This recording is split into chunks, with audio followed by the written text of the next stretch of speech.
Espiritu Santo. Amen.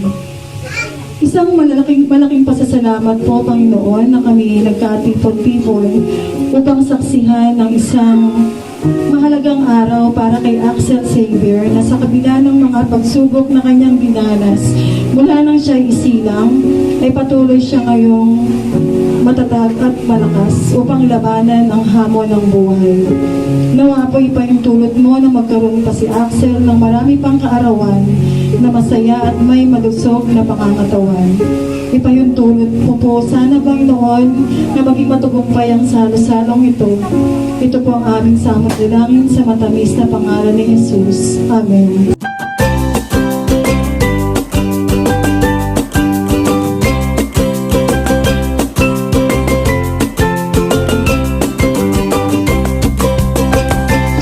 Salamat po sa lahat ng nakidalo at nakisaya sa amin ngayong birthday ng bunso. Sana po mabusog namin kayo at maging masaya po ang lahat. Thank you!